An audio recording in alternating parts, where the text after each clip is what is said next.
rastro de uma estrela azul. Pedro Carlos de Campos. Audiolivro realizado pelo canal Surya Chand Audiobook. Palavras do autor. Decidi reunir alguns textos por mim produzidos nos últimos 2 anos, e que foram revisados e adaptados, com a finalidade precípua de despertar as criaturas humanas para uma visão mais ampliada da vida, e, todos aqueles que se esforçarem para colocar em prática, boa parte do conteúdo deste livro, estará no rastro de uma estrela azul. Considera-se um livro de autoajuda, com páginas para reflexão, orientação, estímulo e bom ânimo a todos, principalmente nestes dias em que as inquietações, o estresse toma conta da maioria das pessoas em todos os quadrantes do planeta. Considero, embora humildemente, uma leitura interessante, pois, composta de narrativa sobre fatos verídicos do cotidiano, trazem a realidade da vida para nossa apreciação e estudo. Caso venha servir de alento a pelo menos um dos leitores, terei alcançado meu escopo principal. Ponta Grossa, 25 de outubro de 2012. Se inscreva, e ative o sininho para receber todas as notificações de novos audiolivros.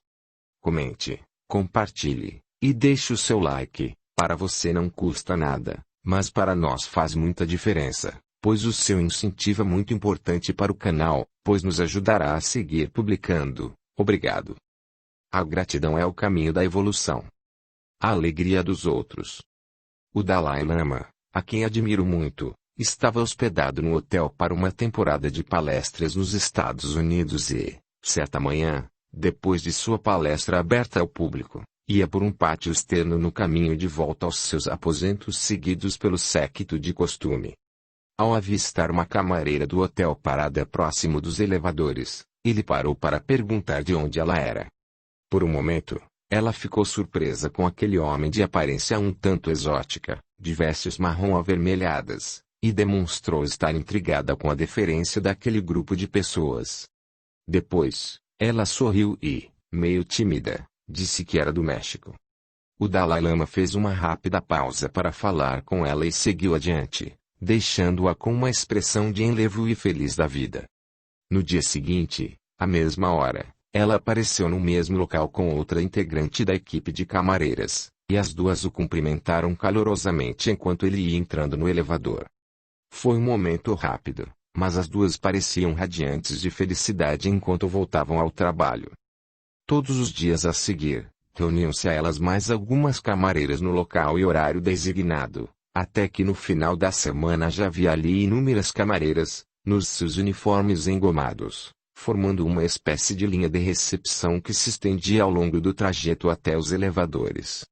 Tudo aquilo era um rápido momento de felicidade para aquelas criaturas e o Dalai Lama contribuía para isso. Entretanto, muitas celebridades costumam demonstrar o quanto estão longe da espiritualização por conta das atitudes que tomam diante de seus admiradores. No ano passado, a televisão mostrou uma cena onde um garotinho corre com um boné nas mãos ao encontro do piloto de automobilismo, Fórmula 1, Michael Schumacher pedindo um autógrafo. O cara faz um gesto como a dizer que estava com pressa, se afasta e deixa o menino frustrado. Imagino que o pobrezinho ficou dias curtindo a decepção, a tristeza. E não era nenhuma modelo sensual querendo se promover.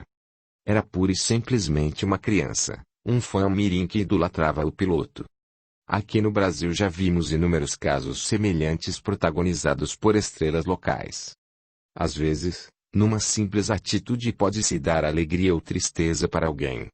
Quando se atinge um estado de espiritualização positiva, as pessoas entendem que sua felicidade depende da alegria dos outros, afinal, tudo passa tão depressa nessa vida.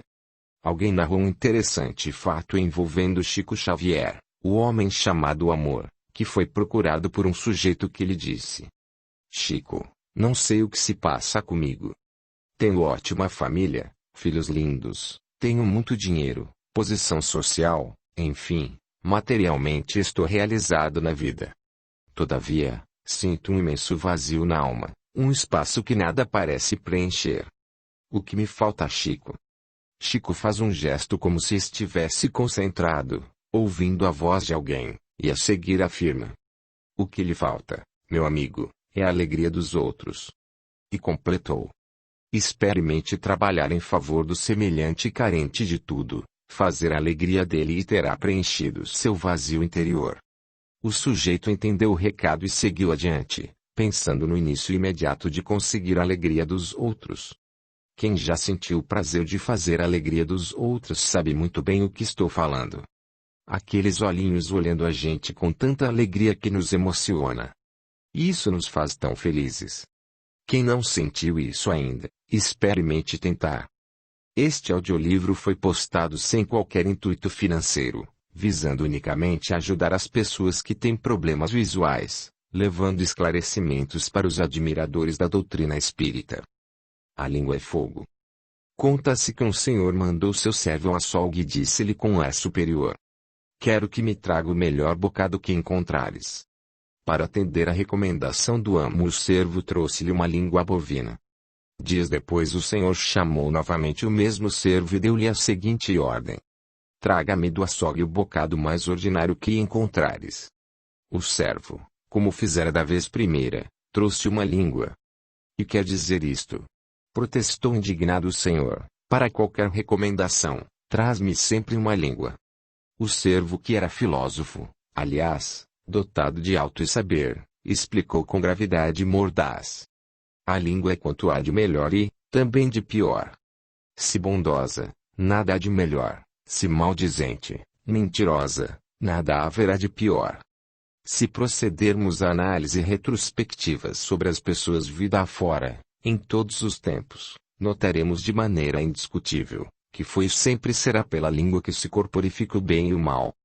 Recordemos, por exemplo, Adolf Hitler deblaterando no alto do Terceiro Reich, incitando as multidões à discriminação racial, à ambição, à guerra, ao mal.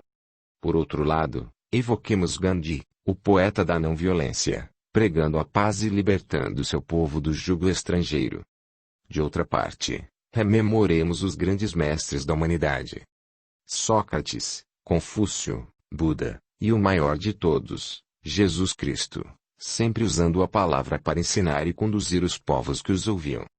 Portanto, a língua, no escoar dos milênios, tem sido objeto de exaltação do belo, do bem, do amor, etc., ou do mal, de muito desar, da pequenez de espírito, de grandes tragédias. Constam na história estragos inimagináveis cuja causa foi a língua. Nos dias de hoje encontramos criaturas que, de forma bizarra, sem o menor comedimento, usam a língua para conseguir seja o que seja, vantagens pecuniárias, notoriedade, etc., etc. Quem não foi ainda vítima da língua de alguém, mais dia menos dia sê-lo-á talvez, e, pior, se for alguém que usa a pele de cordeiro, mas que não passa de lobo, ou loba, espécie de sepulcro branco por fora, mas por dentro cheio de sujidades, conforme disse o Cristo. É bom precaver-se. Mas, ainda bem que o tempo pode colocar cada um em seu devido lugar. Quem soube as cumeadas do sucesso mentindo, prejudicando outrem, mais rápido do que se possa conjecturar de será o resto do chão, porquanto o homem é herdeiro de seus pensamentos e de suas palavras. Ululam nos noticiários fatos abrangendo almas ignóbeis que usaram mal a língua e estão pagando caro por isso. Tenhamos a mais absoluta convicção de que o apóstolo Tiago estava coberto de razão quando disse: assim também a língua é um pequeno membro, e gloria-se de grandes coisas. Vede quão grande bosque um pequeno fogo incendeia.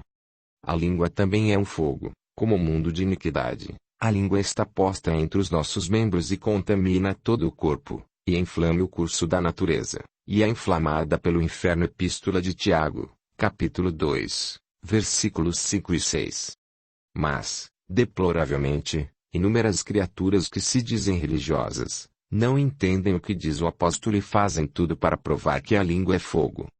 Todavia, como o destino prega peças, as mais esdrúxulas, muita gente vê-se obrigada a pedir ajuda às pessoas que maldisseram, caluniaram, maltrataram, pois, afinal, ninguém sabe o dia de amanhã. Para o bom entendedor, diz o ditado, meia palavra basta. A meditação. O Dr. Bernie Sigal, verdadeira sumidade no campo da medicina, no seu livro Paz, Amor e Cura, se inspira em histórias de pacientes que conseguiram a cura de doenças gravíssimas, e confirma a importância da meditação, visualização e relaxamento na cura de doenças, bem como destaca a total influência benéfica do amor, alegria e paz de espírito. Afirma em outro livro chamado Amor, Medicina e Milagres que gostar de nós mesmos, de maneira franca e positiva, continua a ser fundamental para a saúde. Se eu conseguir ensinar uma pessoa a ficar de bem com a vida, a sentir amor por si e pelos outros, a alcançar a paz de espírito, é possível que se verifiquem as necessárias mudanças. Por isso, anime-se e busque na sua intimidade as forças para solucionar suas inquietações. Conta-se que o gênio da literatura, o grande Victor Hugo, quando exilado na ilha de Jersey, costumava ir até um monte à beira-mar, sentava-se numa grande pedra e ficava longo tempo a meditar. Próximo dali, diariamente, um grupo de crianças costumava brincar. Hugo, toda vez após a reflexão, levantava-se, apanhava uma pedra e atirava ao mar. Invariavelmente fazia isso, todos os dias, até quando uma das crianças lhe perguntou por que após pensar tanto atirava uma pedra ao mar. Ele respondeu: eu tenho muitos problemas e jogo um por dia ao mar. O notável poeta meditava profundamente em cada inquietação que o afligia, tomava de uma pedra com tamanho correspondente ao problema e o transferia mentalmente para ele e depois atirava ao mar, dizendo intimamente que tinha jogado ao mar do esquecimento aquela dificuldade. Toda vez que uma inquietação o preocupava, retornava ao monte e repetia a experiência.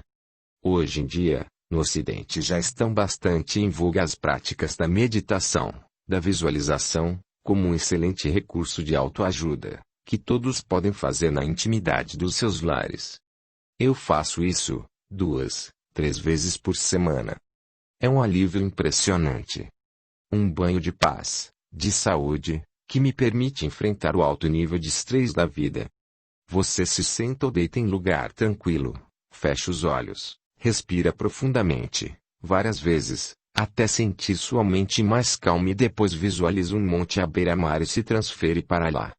Nesse local, você busca em seu íntimo as maiores inquietações, medita profundamente sobre elas, uma por vez, depois, visualiza ao seu redor várias pedras, pega uma conforme o tamanho de sua problemática, transfere mentalmente seu problema para ela e atira a pedra ao mar e a visualiza afundando, levando embora aquilo que lhe afligia.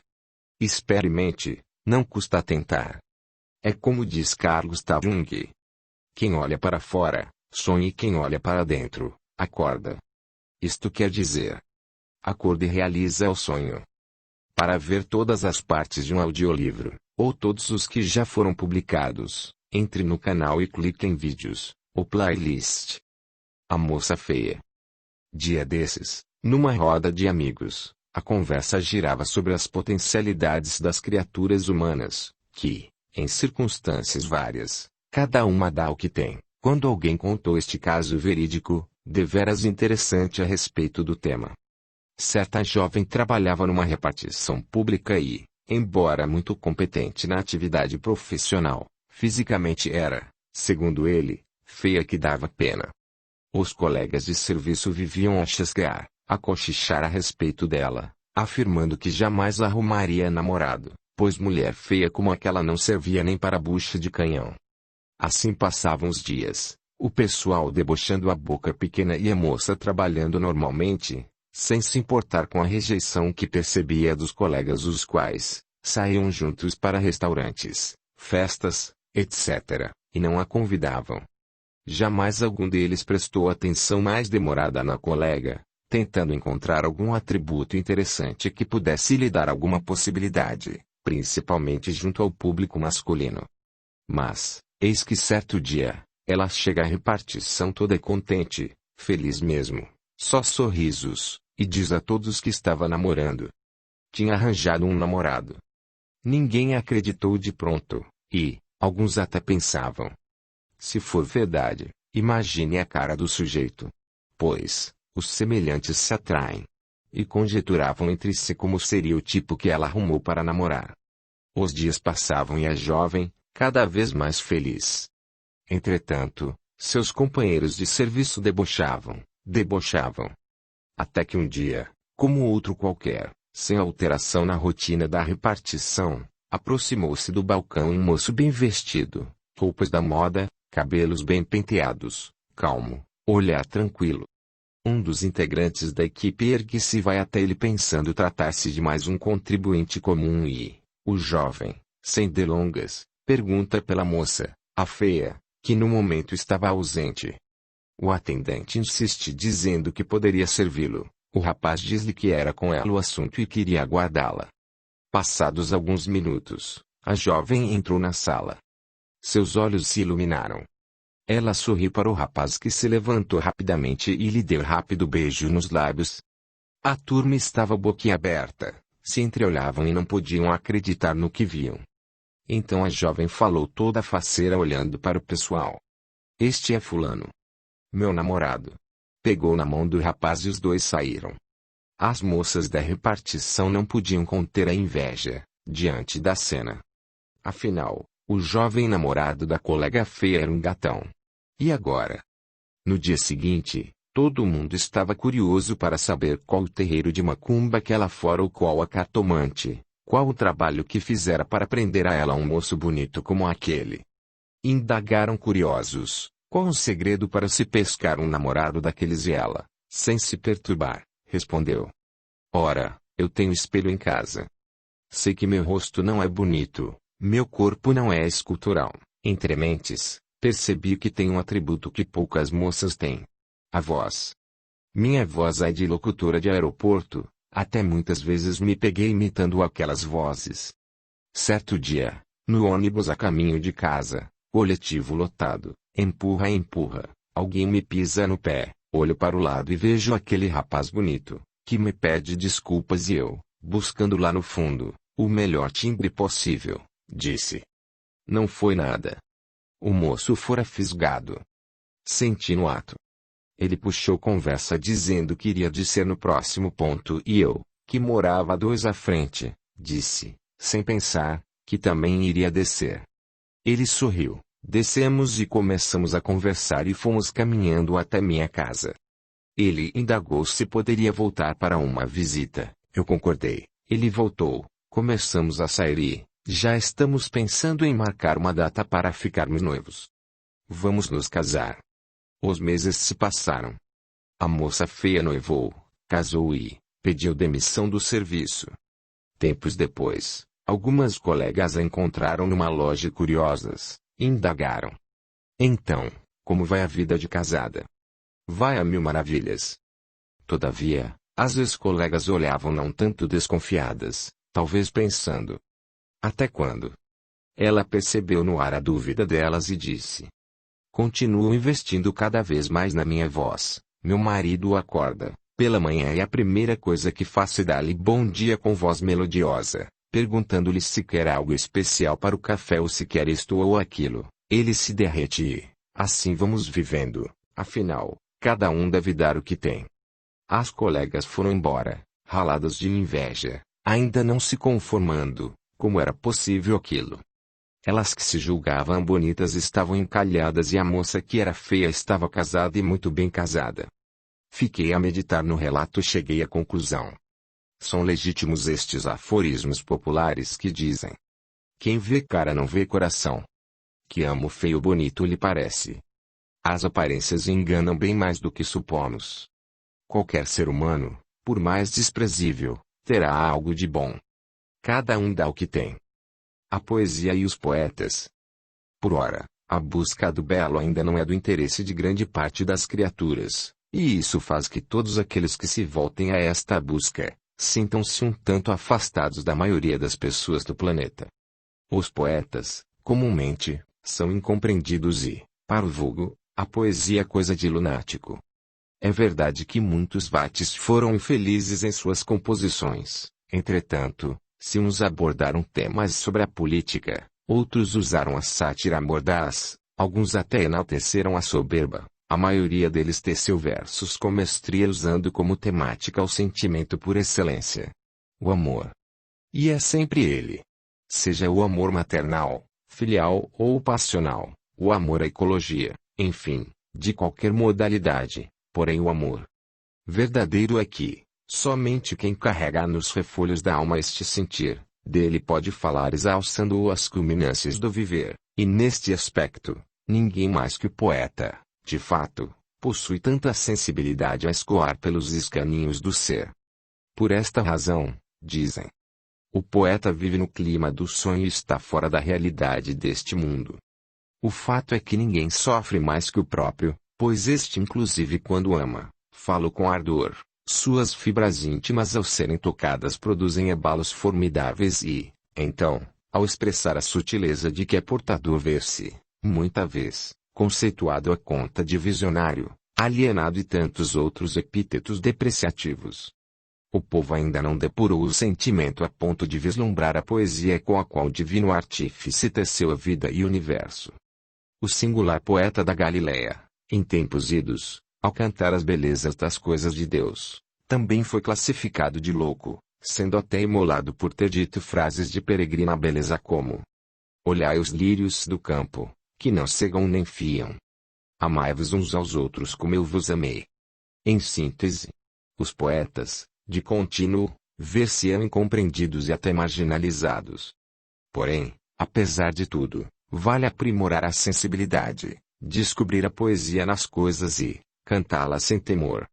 Um dia, quem sabe, a poesia será atributo da maioria dos habitantes da Terra. Até lá, quero viver nesta arte sublime e continuar, pela sucessão dos evos, pois, a vida é o amor, e o amor é a poesia. Abrace já. Numa palestra, ouvi contar que, um juiz aposentado em São Francisco, na Califórnia, Estados Unidos, no final da carreira chegou à conclusão de que o amor é o poder maior que existe e pode realizar verdadeiros milagres junto às criaturas humanas. Lee Shapiro criou o kit abraço, coraçõezinhos vermelhos numa caixa e passou a abraçar pessoas em troca daqueles corações. Certo dia, quando fazia uma conferência a respeito do assunto, um repórter de um canal de televisão comentou com ele: é muito fácil distribuir abraços numa conferência, onde os que aqui estão, vieram por conta própria e estão tranquilos.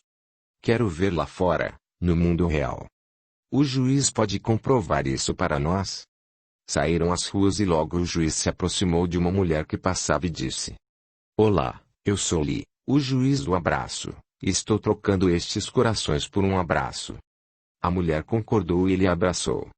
O repórter disse: muito fácil isso, não valeu. Foram até uma guarda de trânsito que estava aplicando uma multa em um motorista exaltado. Shapiro se aproximou e disse: olá, eu sou o juiz do abraço, e estou trocando estes corações por um abraço. Ela sorriu e abraçou-o e, o pessoal da reportagem filmando tudo. O jornalista disse ao juiz: está simples demais, vamos a uma prova de fogo. Quero vê-lo abraçar um motorista de ônibus de São Francisco, que são os caras mais irascíveis, mais mal-humorados que já vi. Dirigiram-se até um ponto e pararam um ônibus.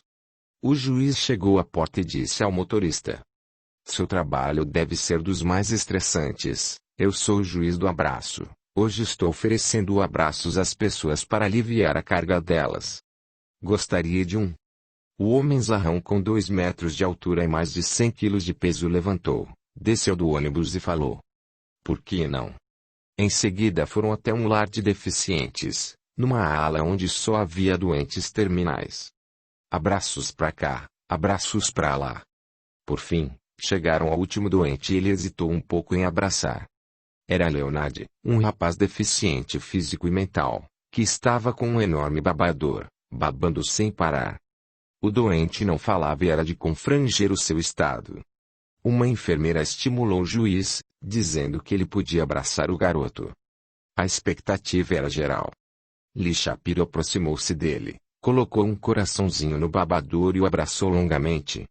O doente passou a grunhir algo como: e. O juiz, sem entender, olhava as enfermeiras e médicos presentes e viu que eles estavam chorando.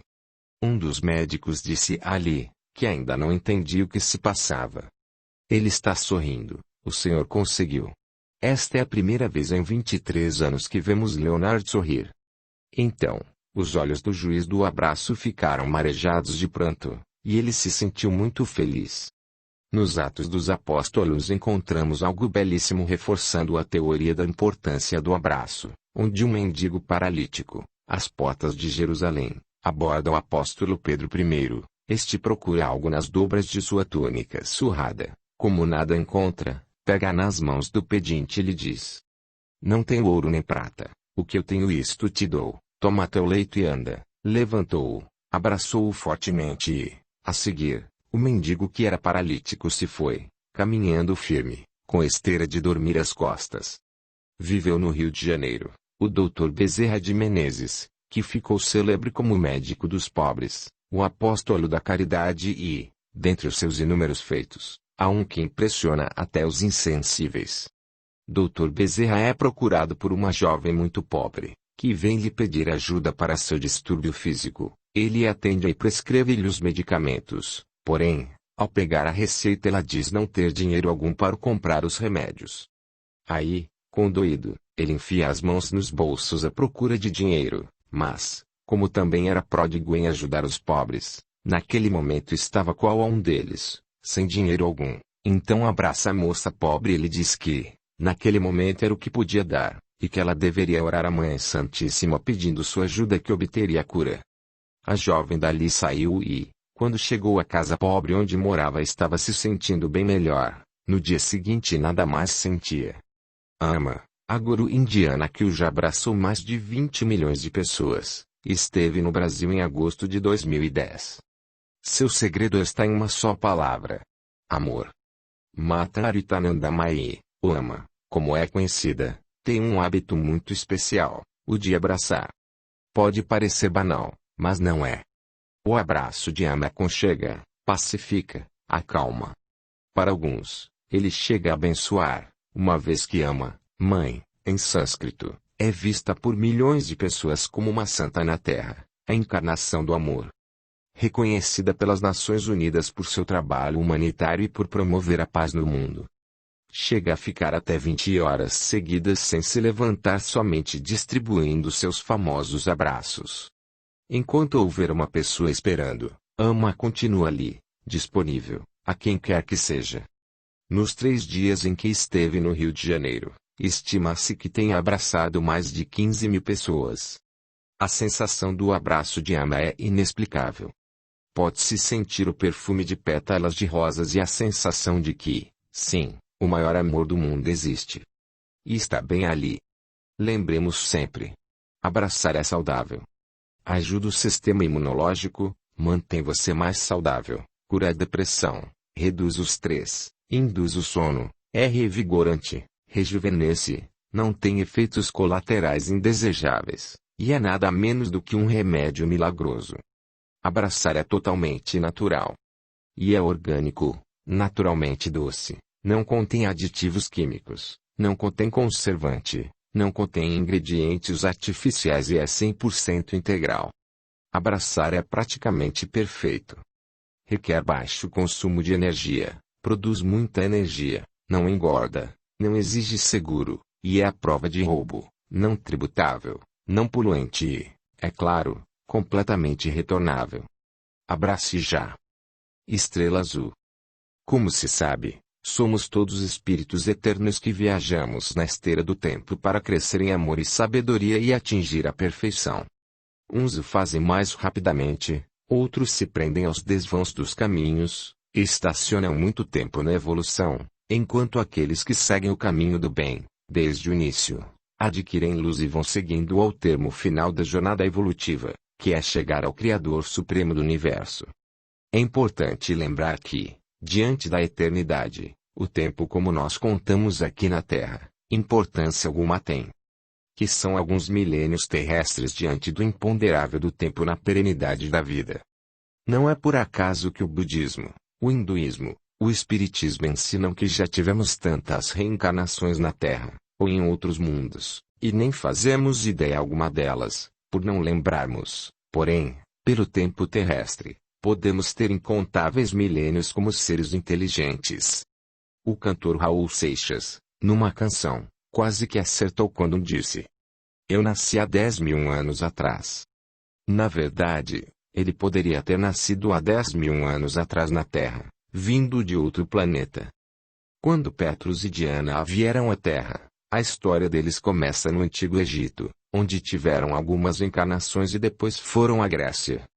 Lá, pela inclinação às coisas esotéricas, estiveram envolvidos durante mais de uma existência com o famoso Santuário de Delfos, que começou a funcionar em 1200 a.C. e existiu até 500 depois de Cristo. Foi lá que Petrus encontrou Selene, outro espírito vindo do mesmo planeta que ele. Com o passar do tempo, Diana avançava mais rapidamente, adquiria e cultivava mais virtudes. Petrus, em face da rebeldia que lhe era uma constante, sempre se deu mal. Assim, ia ficando para trás na escalada evolutiva, enquanto Diana era só progresso espiritual. Entre mentes, havia tanta identificação afetiva entre eles, que parecia metades eternas.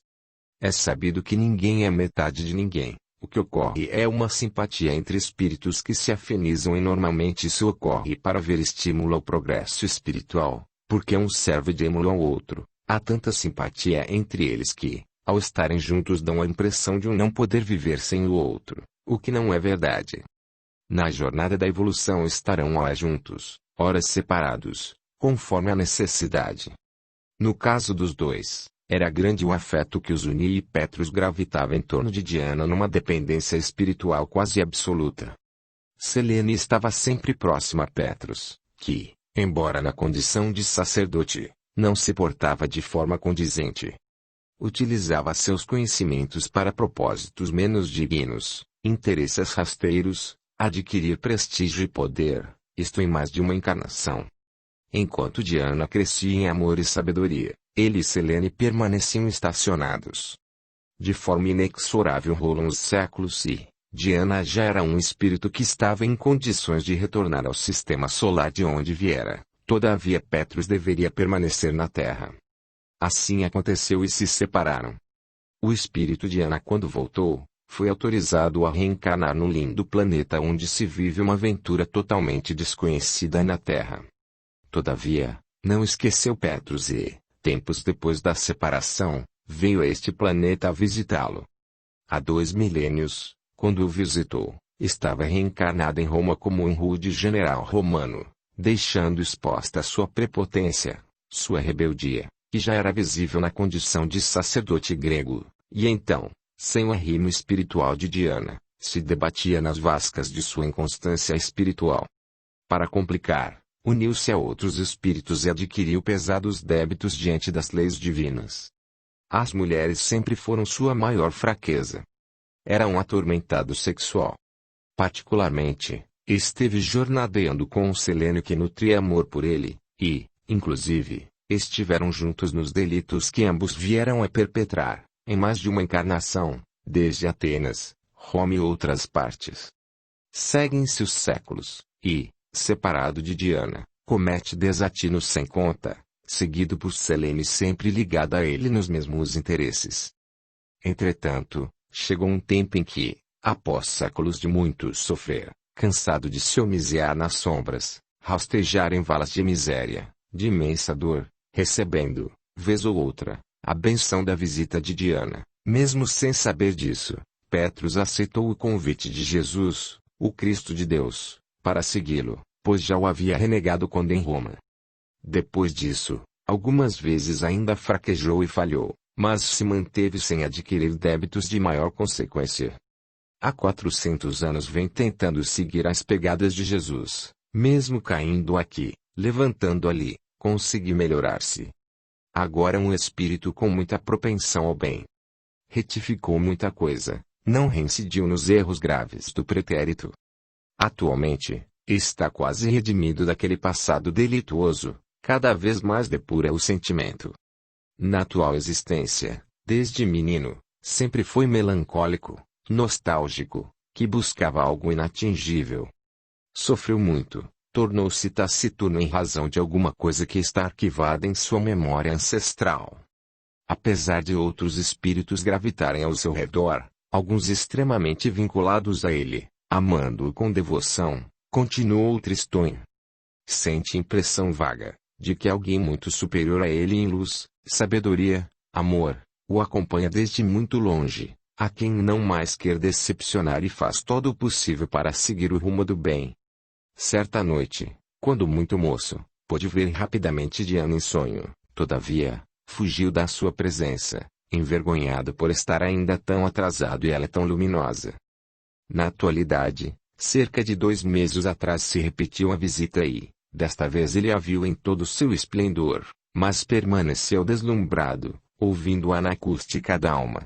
Desde muito cedo, na atual encarnação, sofreu o fascínio do céu estrelado, parece que procurava alguma estrela, onde estivesse abrigado tal nome tutelar.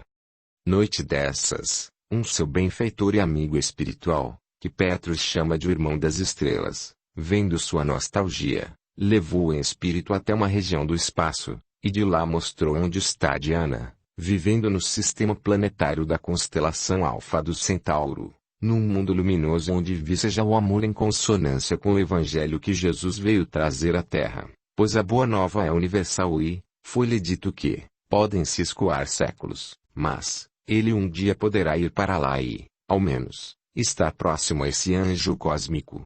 Ainda tem compromissos com vários espíritos que estiveram com ele e Selene, em avatares delituosos, quando cometeram ignomínias várias. Petrus tem convicção disso tudo, e está firme, decidido, fazendo o possível para superar as deficiências, que ainda as tem, traz resquícios daqueles tempos de rebeldia, a exemplo de Selene, todavia, como já adquiriu mais experiência, irá ajudá-la a evoluir espiritualmente. Agora sua visão se estende com segurança, em direção a uma linda e majestosa estrela azul que é visível a olho nu no hemisfério sul, na constelação Alfa do Centauro que se situa a leste do Cruzeiro do Sul. Entre mentes, quando a vê, fica em paz, emocionado e se anima em trabalhar mais e mais a bem do semelhante, em nome de Jesus, a quem ama com imensa devoção, com gratidão, agora capaz de dar sua vida por ele, graças a esse alguém que deixou o rastro ligando a estrela azul com a Terra. Animais. Assistindo matéria sobre o tsunami no Japão vi uma cena que me emocionou. 2 repórteres filmavam a destruição quando avistaram, num pedaço do que sobrou de um local, um cão que latia para eles. De início pensaram que ele queria mordê-los. O cão ia e vinha, aproximava-se deles, como se estivesse a chamá-los, se afastava, olhava a água que devia conter pessoas mortas. Ia até na beira da água, cheirava, como a dizer que estava contaminada. Depois se aproximou de outro cão que parecia machucado e estar morto, totalmente imóvel, estendido ao chão. O cachorro, interessado em salvar o amigo, latia e mexia repetidas vezes nele. Sentia que seu amigo estava vivo, sentou na cabeça dele. Até que, segundos depois, o cão ferido fez um esforço e quase ficou em pé. O primeiro animal simplesmente encostou seu peito na cabeça do cão ferido, como se estivesse a protegê-lo. Eu fiquei emocionado e até envergonhado vendo aquilo. Afinal, eram 2 animais. A dedicação daquele primeiro cão, que sobreviveu ao terremoto, ao tsunami, à neve, à radiação era algo impressionante.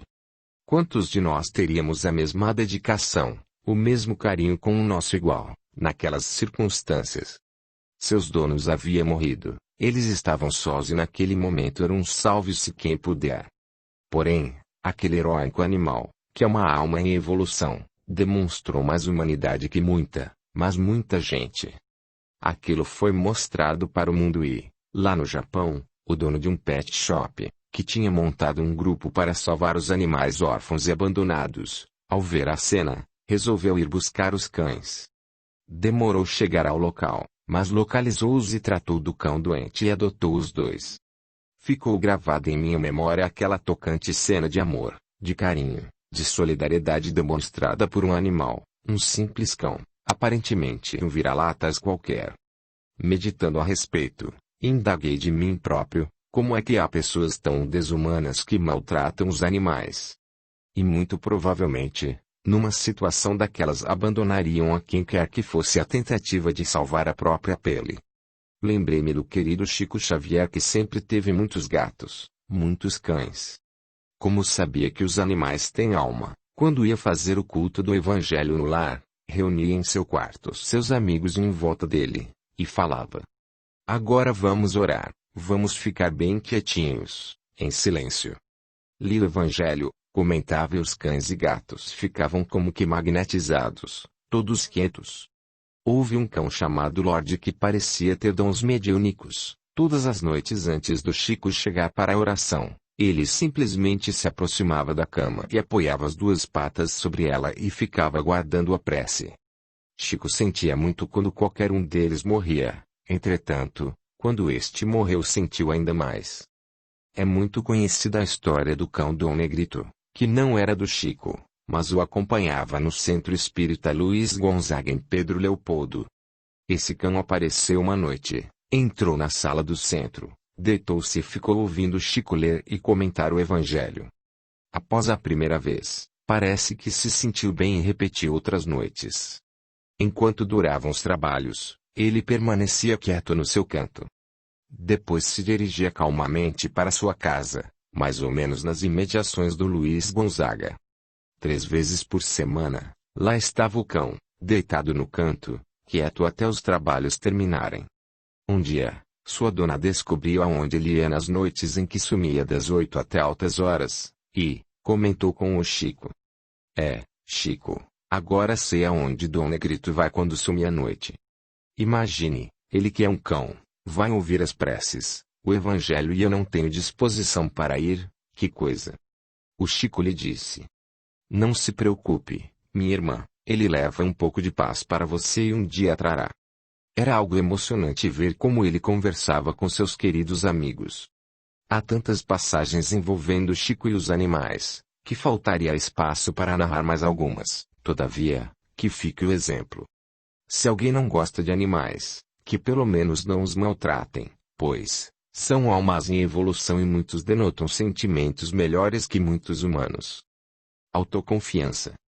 A discussão ia acalorada, num grupo de amigos, a respeito do quanto, de um modo geral, as pessoas são sugestionáveis, pois basta alguém emitir uma afirmação qualquer, do tipo: "Fulano, como você está gordo", para gerar hesitação, dúvida, desânimo, temor.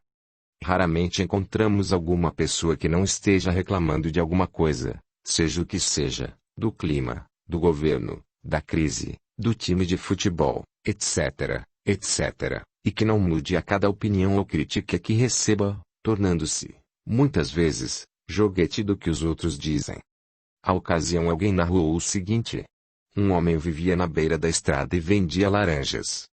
Não tinha rádio e, por deficiência de vista, não podia ler jornais, mas, em compensação, vendia boas laranjas. Colocou um cartaz à margem do caminho anunciando a mercadoria e ficou por ali, gritando quando alguém passava: "Olhar a laranja especial." E as pessoas compravam. Com isso aumentou os pedidos, e acabou construindo uma bela mercearia. Então, mandou buscar o filho para ajudá-lo a tocar o negócio e alguma coisa aconteceu. O filho, sujeito preguiçoso, e pouco afeito ao trabalho, veio e disse: "Papai, o senhor não tem ouvido o rádio? Não tem lido os jornais? Há uma crise muito séria, a situação internacional é perigosíssima." Diante disso, o pai pensou: meu filho estudou na universidade. Ouve rádio e lê jornais, portanto, deve saber o que está dizendo.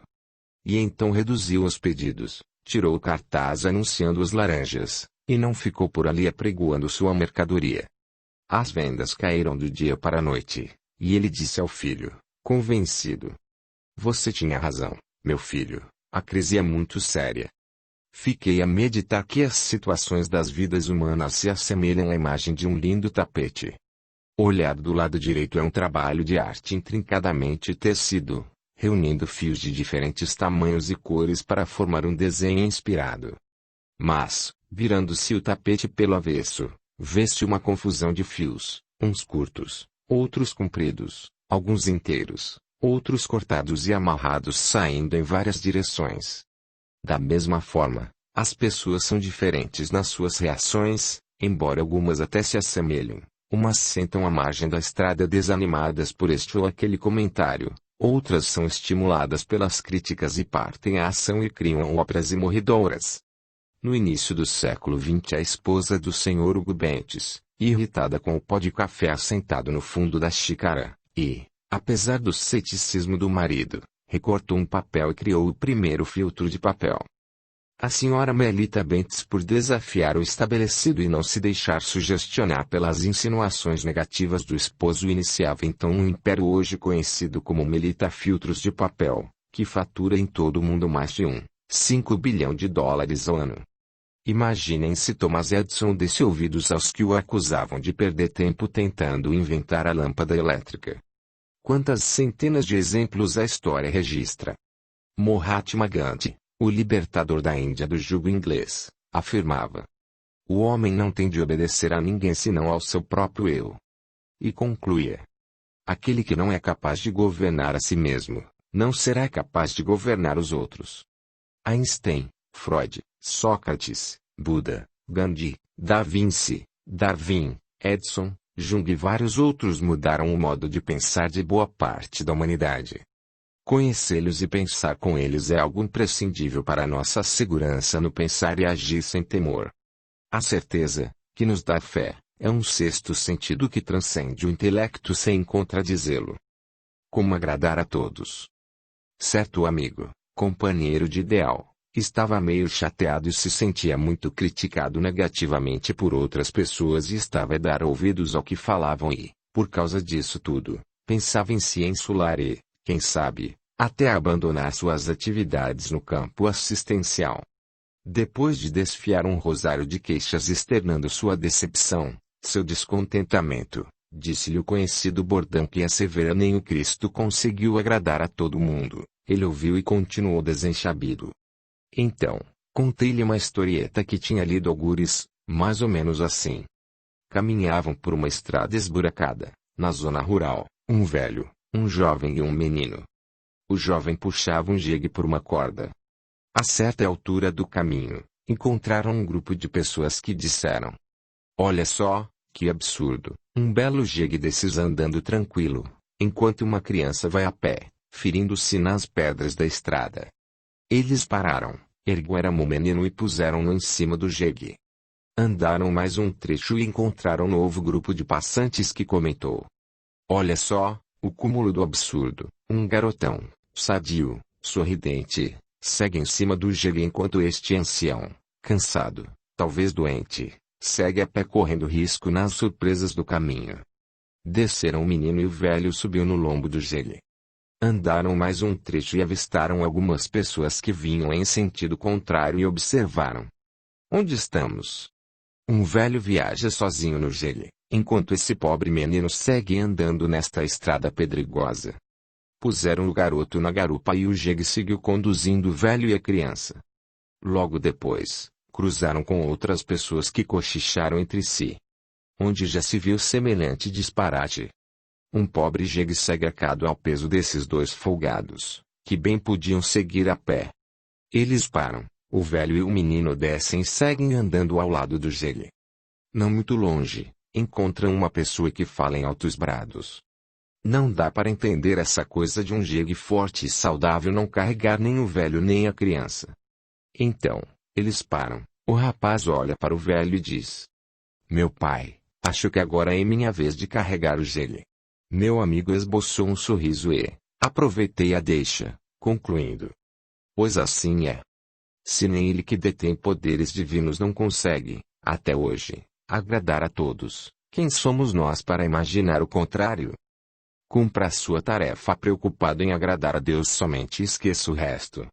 Afinal, nossa caminhada é mais ou menos como a dos personagens da historieta. A cada passo nos defrontaremos com as mais desencontradas opiniões que, se fôssemos dar ouvidos a todas, acho que acabaríamos nos perturbando e sentaríamos à margem da estrada a chorar e perderíamos a oportunidade de caminharmos ao encontro dele, somente a quem devemos pensar em agradar fazendo o que seu dileto filho disse. Faça aos outros o que gostaria que os outros lhe fizessem. Como viver mais?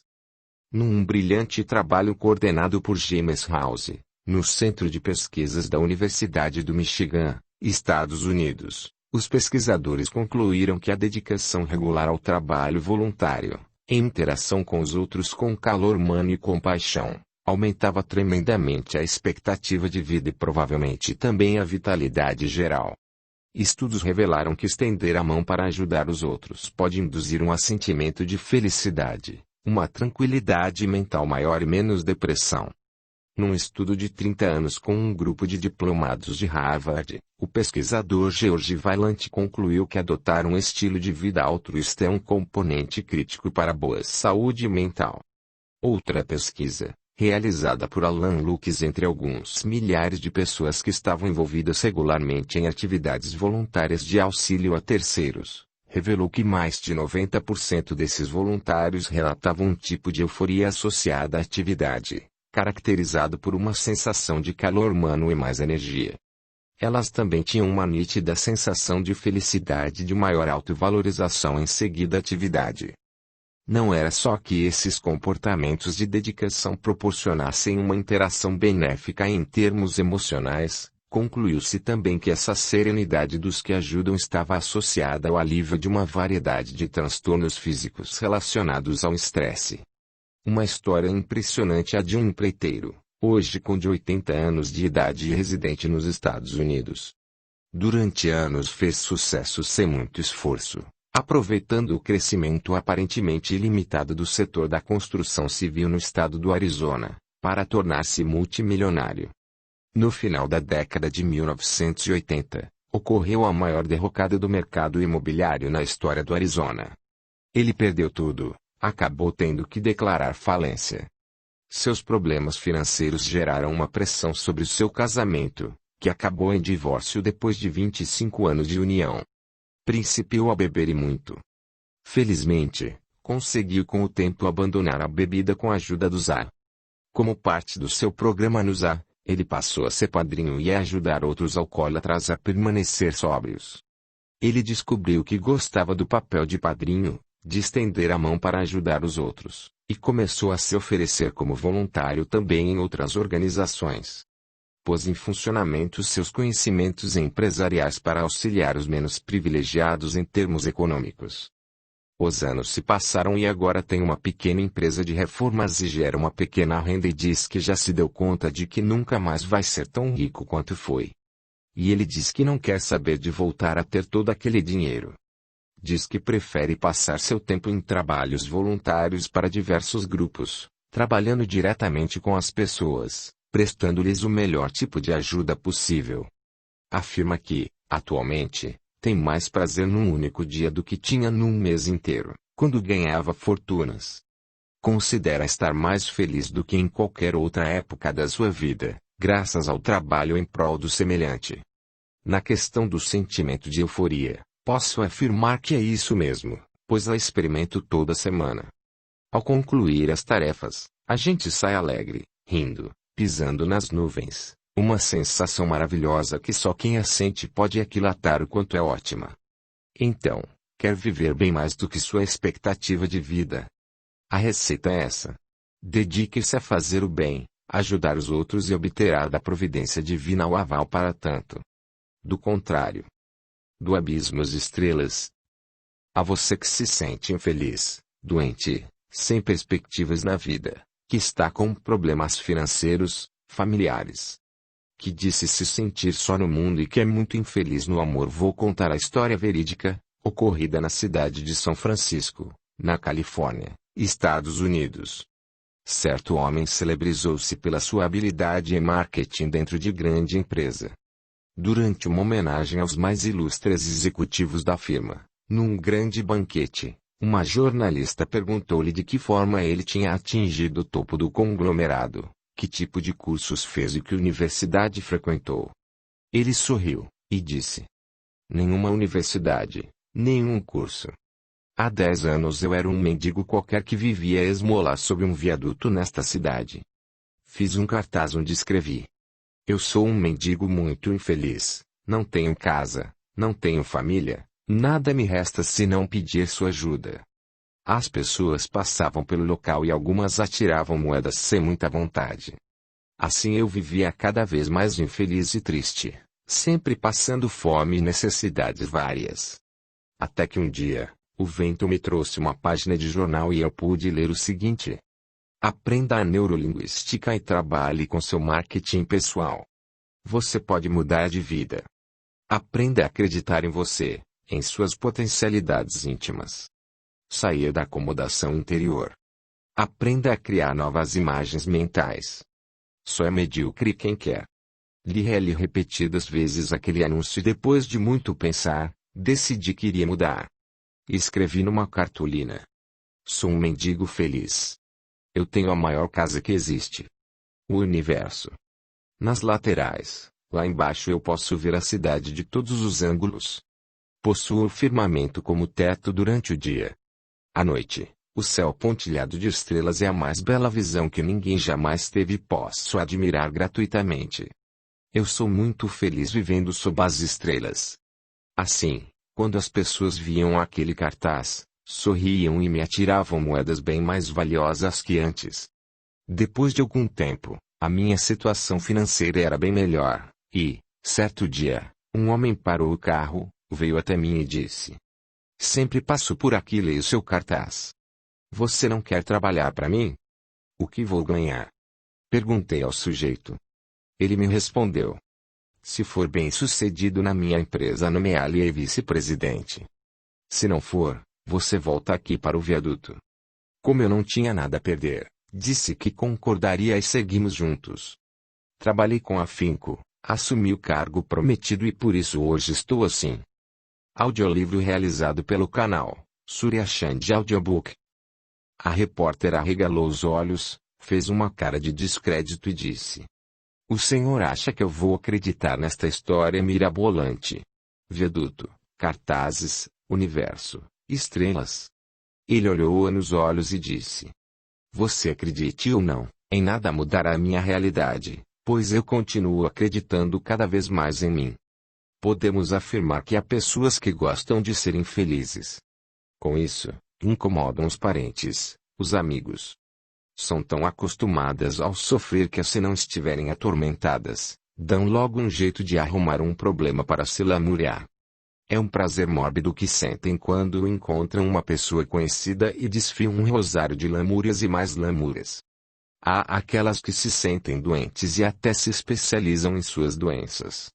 Vivem de médico em médico, discutindo com eles e exigindo remédios, pois, segundo dizem, estão doentes. Só faltam escrever um cartaz como um mendigo quando se considerava infeliz. Como disse o Divino Mestre: vós sois deuses. Podeis fazer tudo o que faço e muito mais. Detemos forças íntimas que desconhecemos, mas que podem surpreender. Temos virtudes e qualidades que ainda não aproveitamos e que nos são desconhecidas ainda. Não concorde com a sombra, brilhe a sua luz. Somos muito mais poderosos do que sabemos. Assim, quando a tristeza, o desânimo, a insegurança, o medo, aproximar-se de você, não se ajuste a eles, lute a luta far-te-á feliz. Eu e um anjo nas estrelas. Certa noite meditava eu nas incongruências do mundo, em tanto sofrimento que via, estava triste pensando que, a depender de muitos seres humanos, a Terra continuará sendo este imenso e doloroso vale de lágrimas, onde a dor, a aflição é a nota dominante. Orei e me preparei para dormir, mal deitei e percebi uma forte luz entrando num dos cantos da parede, de uma coloração, algo azul esverdeada, e foi se intensificando, iluminando cada vez mais. Entretanto, aquela luz produzia um magnetismo de sempre e me paralisava a voz e não conseguiria falar, mesmo que desejasse. De repente, irrompeu o quarto adentro aquele ser de luz, um anjo sideral, com aquela transcendental beleza e luminosidade que seu rosto como que se confundia em tanta luz, deslizou até mim e me disse mentalmente: contém a tua tristeza, pois o Cristo está no leme da embarcação do planeta Terra, e isso que vês, é o sinal dos tempos. Se avizinha o grande momento da transformação, para melhor, dessa morada cósmica. Não vos inquieteis, conforme lhe prometi, vou aproveitar o ensejo para levá-lo a outras moradas do Pai espalhadas pelo cosmos e, assim, voltarás confiante e animado. Disse isso, estendeu as diáfanas mãos sobre meu corpo e, logo que me vi fora dele, a figura angelical pegou-me pelas mãos e me senti numa espécie de vórtice e, na velocidade do pensamento, logo estávamos num sistema solar de uma beleza estonteante. Sóis triplos gigantescos iluminavam os planetas que compunham o séquito que os acompanhava pelo infinito. O anjo disse-me: vamos conhecer mais de perto o mundo que é a concretização do sonho ideal para qualquer outro. Descemos num imenso planeta de uma coloração sem igual na Terra. Seres graciosos se moviam pelos ares, respirava-se uma espécie de perfume na atmosfera, a geografia do astro também é sem paralelo. Mas o anjo cósmico falou-me: aqui há apenas uma nação, uma religião, um governo único. Quem governa são os que mais amem. Aqui não se temem os comandantes, ao contrário, amam-nos e muito, os que governam. O amor a Deus está acima de todas as coisas e se trabalha para a harmonia do universo. Os seus habitantes colaboram na obra divina, inclusive estão ajudando os terrícolas. Pasmo, incapaz de perguntar algo, não sabia direito nem para que lado olhar. Todavia, a figura divinal pegou-me pela mão e, como num passe de mágica, chegamos a outro planeta daquele mesmo sistema de sóis triplos. Impossível descrever o que via, não há palavras no vocabulário humano, termo de comparação para aquilo tudo. Mas, a surpresa foi estrondosa quando paramos num imenso, luminoso, maravilhoso local, onde seres de aparência tão graciosa que me fascinavam, pareciam assistir a uma espécie de apresentação artística. A figura angélica comentou: amas a música, bem eu sei, mas agora ouvirás a música divina. Fiquei expectante, olhei para algo mais ou menos parecido com um imenso palco, na falta de outra definição, digamos que era um palco, algo luminoso e belo, onde dezenas de seres de uma beleza incomum se aglomeravam portando algo, que depois vi que eram instrumentos musicais. Não há a menor chance de descrevê-los, repito. Nada igual na Terra eu tinha visto. Ah! Eu que, às vezes, ouço certas sinfonias terrenas que me parecem coisa divinal, me levam ao sétimo céu, quando aqueles seres começaram a executar uma sinfonia indescritível. Só posso dizer que a nossa música não passa de ruídos. Diante da que ouvia, senti uma coisa me invadindo, não sei se era emoção, ou o que, algo que fazia chorar de alegria, sentir uma euforia que me enchia de vontade de falar com Deus, com Jesus. Olhei para aquele anjo a meu lado e vi que ela também estava, como eu, naquele êxtase divinal. Aqueles seres terminaram a execução e percebi que toda a imensa plateia irradiava uma luz singular que se evolava de cada um dos seres. Minha condutora pegou novamente na minha mão como a dizer que estava na hora de voltarmos e, num abrir e piscar de olhos, quando dei por mim estava acordando no corpo físico, ainda a ouvir um resquício daquela música divina. Meu rosto estava molhado de lágrimas, a emoção que senti se comunicar a ele. Em minha mente a voz angelical falava: confie sempre que Jesus não te esquece, assim como eu, que te sigo há tantos séculos. Feitiço. Ouvi contar a antiga lenda Sioux, na qual o jovem, chamado Touro Bravo, considerado um valente guerreiro, estava loucamente apaixonado pela filha do cacique, chamada Nuvem Azul, uma das mais belas e formosas jovens da tribo. Sem poder segurar o fogo daquela paixão, foram os dois procurar o velho pajé. Chegaram abraçados e disseram: é imenso o amor que sentimos um pelo outro, disse o rapaz, não podemos nos conter, e vamos nos casar. Amamo-nos com tanta intensidade que precisamos de um feitiço, um conselho, um talismã, algo que nos garanta que ficaremos juntos para sempre, até a morte. O Senhor pode nos ajudar?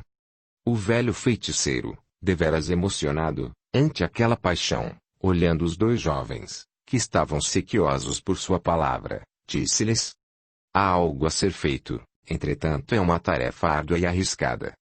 Você, Nuvem Azul, subirá a montanha localizada ao norte e, apenas com uma rede em tuas mãos, caçará o falcão mais forte da região e deverá trazê-lo com vida à aldeia, até o terceiro dia após a lua cheia.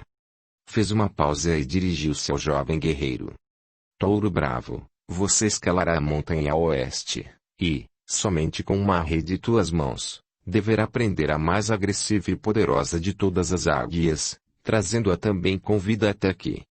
Os dois apaixonados abraçaram-se e seguiram para executar o que lhes fora pedido. 3 dias depois, os jovens chegaram à tenda do pajé com as aves dentro de sacos. Exibiram, com orgulho, os espécimes. Eram 2 lindas e voluntariosas aves. Os jovens, imaginando que iria matá-las, beber o sangue e depois comê-las, esperavam a ordem para tanto, quando o sábio feiticeiro falou-lhes: com estas tiras de couro, juntem-nas entre si pelas pernas, e, bem apertado, depois as soltem. O jovem guerreiro e a filha do cacique, sem entender coisa alguma, soltaram a águia amarrada ao falcão e tentavam voar, todavia, apenas saltitavam pelo chão, de imediato, irritadas por não poderem voar, elas se agrediam, dando bicadas e ferindo-se mutuamente. Os dois se entreolhavam, cismarentos. O pajé tirou uma longa baforada do cachimbo, aproximou-se e asseverou com ênfase: não esqueçam o que vem.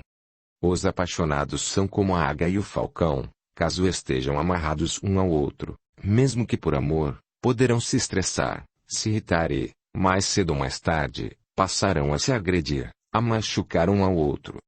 Para o amor perdurar, não há necessidade de nenhum filtro mágico, amuleto. Voem sempre juntos, porém, nunca atados. É como dizia Gandhi: não há caminho para a felicidade é o caminho. As afeições puras e verdadeiras devem libertar e não prender os seres.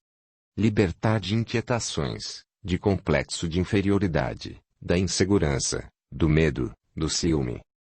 Mesmo afastados temporariamente, aqueles que se amam estarão se buscando em espírito. Assim deve ser. Felicidade. Um psiquiatra americano, discorrendo sobre a felicidade, narrando algumas experiências que vivenciou, disse ter uma amiga que recebeu, inesperadamente, uma enorme soma de dinheiro. Diz que, 1 ano e meio antes disso, ela deixara o emprego de enfermeira para ir trabalhar para 2 amigos que estavam abrindo uma empresa de atendimento de saúde. A companhia teve um sucesso meteórico e em 1 ano e meio foi comprada por uma grande corporação por um valor elevadíssimo. Tendo participado da empresa desde o início, a moça saiu da venda com muitas opções para compra de ações, o que era suficiente para aposentar-se aos 32 anos de idade. Conta ele que, certo dia, encontrou e indagou como estava se sentindo como aposentado e com tanto dinheiro.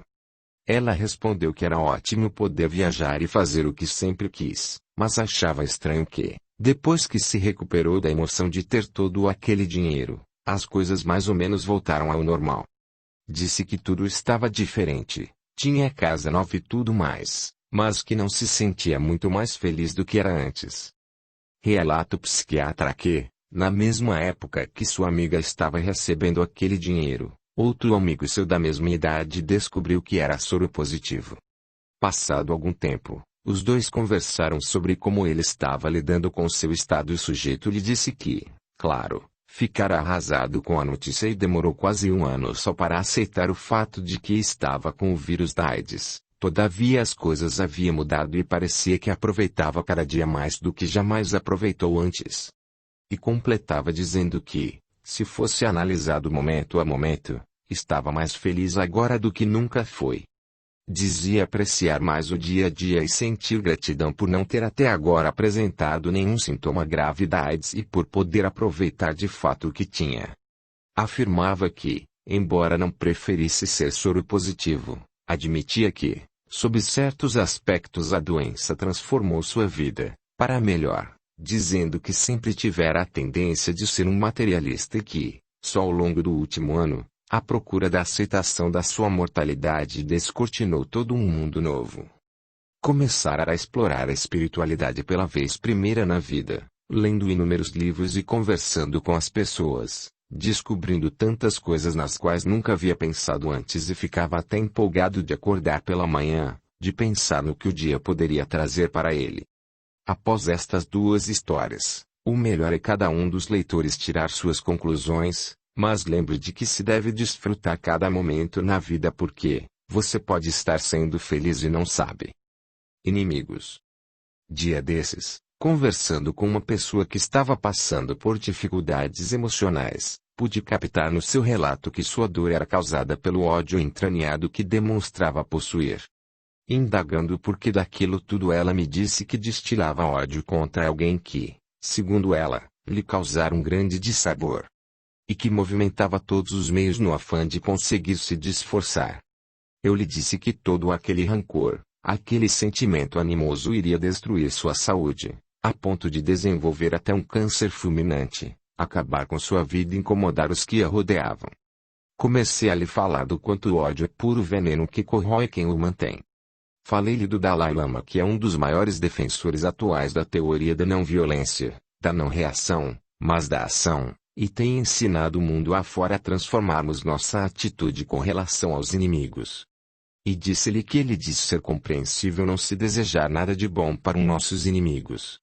No entanto, mesmo que por meio dos nossos atos tornemos nosso inimigo infeliz, em que isso deveria nos alegrar tanto? Que ela refletisse com atenção, como pode haver algo mais desgraçado do que essa atitude? Carregar por aí o pesado fardo de semelhantes sentimentos de hostilidade e má vontade. E será que realmente ela queria ser tão mesquinha? Narrei-lhe que ensina o Dalai Lama. Se nos vingarmos dos nossos inimigos, isso gera um círculo vicioso. Se retaliarmos, a outra pessoa não vai aceitar isso. Ela vai se desforrar de nós, e nós agiremos da mesma forma e assim por diante. É algo que rolará na esteira do tempo. E em especial, quando isso acontece no nível das comunidades, pode passar de uma geração para outra. O resultado é que os dois lados sofrem. Desse modo, todo o objetivo da vida é prejudicado. É uma atitude que se instala desde a infância. É muito triste. Por isso, a raiva e o ódio é como o anzol de um pescador. É importantíssimo que nos certifiquemos de não ser fisgados por esse anzol. Disse-lhe que podemos dispor de uma forma alternativa de encarar o inimigo, uma nova perspectiva que poderia ter impacto revolucionário na nossa vida. Ela regalou os olhos e indagou qual seria essa forma. Comentei que, no budismo, em geral, presta-se muita atenção às nossas atitudes diante dos nossos rivais ou inimigos.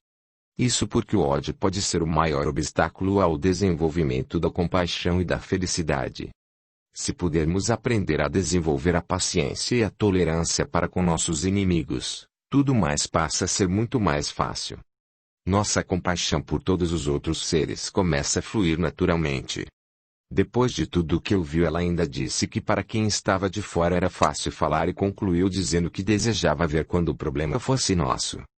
Comentei ainda com essa pobre criatura que, da mesma forma, eu tinha passado, tempos atrás, por uma animosidade gratuita de certa pessoa que me gerou incômodos e dores acerbas, mas que, embasado no conhecimento adquirido, compreendi que eu é que estava ganhando com tudo aquilo, primeiro, pela depuração do sentimento, segundo, pela prática da compaixão. Eu como que criava ao meu redor uma espécie de escudo protetor e nada que partisse em minha direção me atingia além do impacto inicial.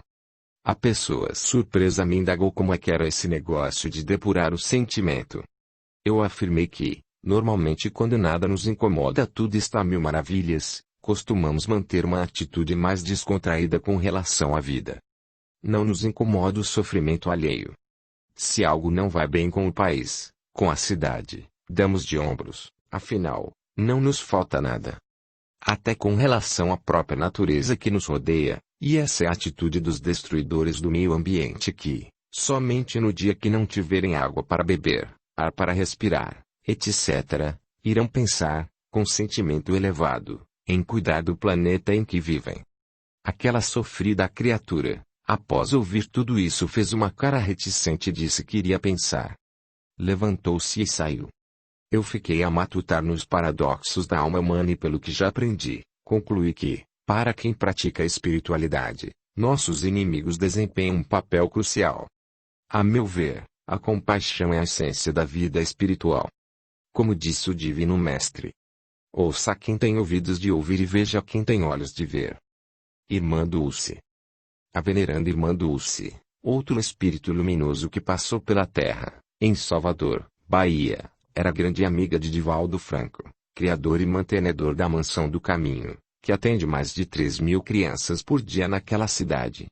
Quando dispunha de saúde relativa, ela não tinha preconceito algum e, seguidamente, ia ao Centro Espírita a caminho da redenção, pois acreditava na vida após a morte, na comunicação dos espíritos, e perguntava a Divaldo: meu filho, a irmã do lado de lá tem mensagem à irmã do lado de cá?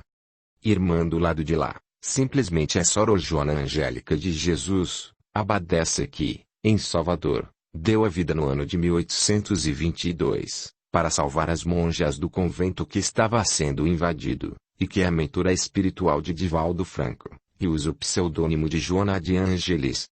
Depois de certo tempo, quando a saúde de Irmã Dulce se agravou, era Divaldo quem ia visitá-la em seu hospital, onde ela ficava boa parte do tempo em uma cadeira, orientando os trabalhos, e ali era a sua cama. A seu lado, sempre um balão de oxigênio.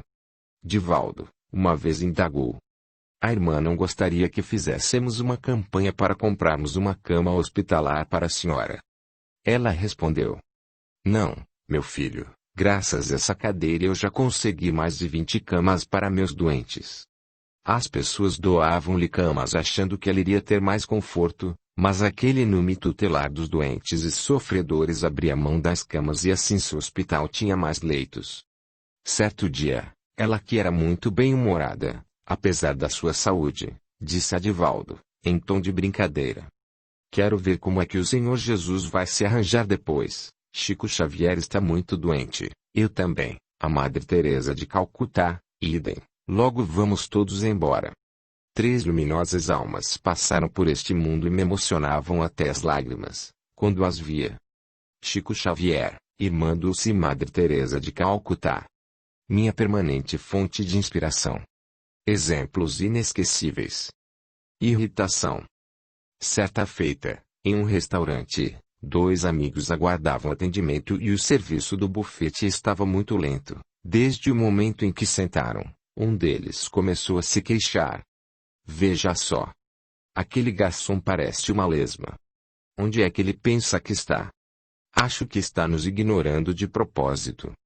Embora nenhum dos dois tivesse qualquer compromisso urgente, as queixas continuaram a aumentar ao longo da refeição e se expandiram numa ladainha de reclamações sobre a comida, a louça, os talheres e qualquer outro detalhe que não fosse do seu agrado.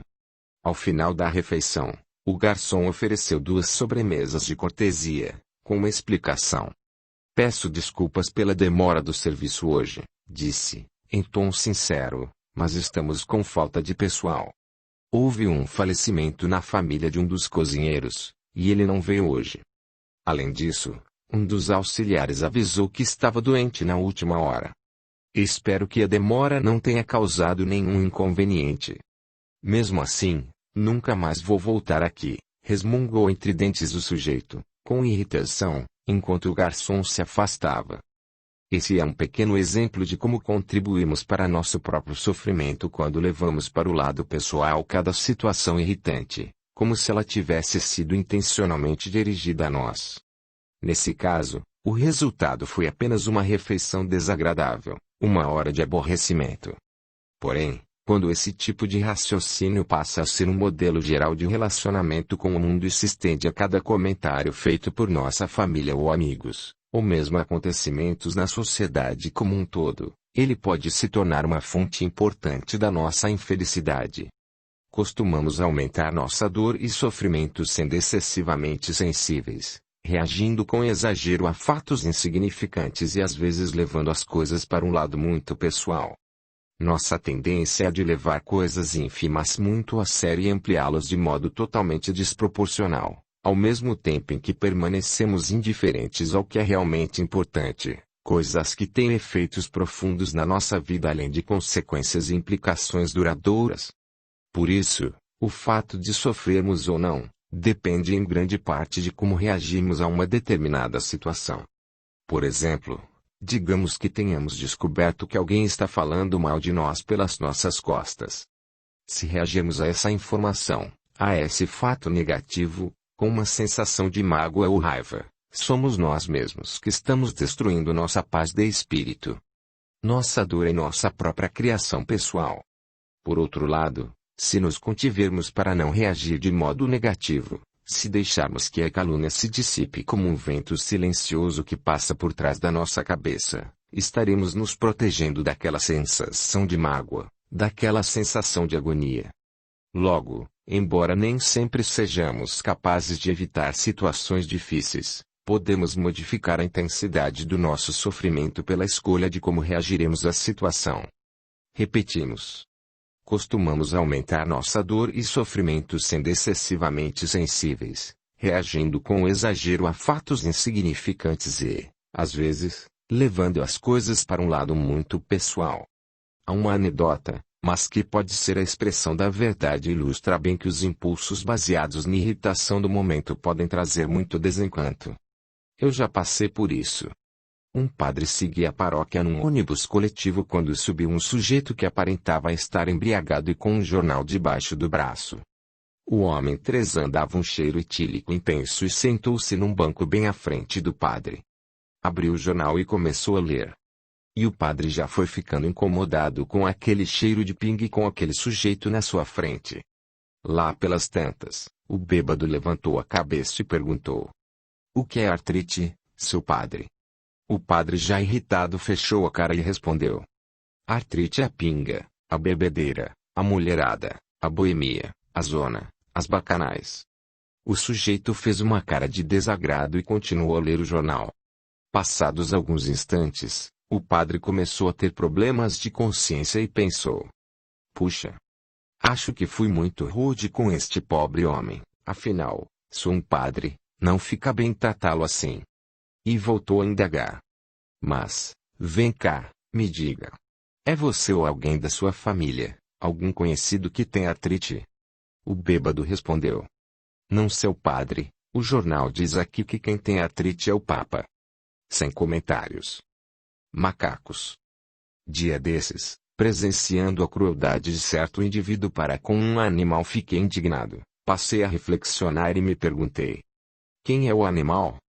Uma experiência laboratorial levada a efeito por cientistas do comportamento com macacos rhesus, aqueles macacos que habitam nas florestas da China, Afeganistão, Índia, e até fazem parte da mitologia indiana, apresentou resultados impressionantes e aconteceu da seguinte maneira.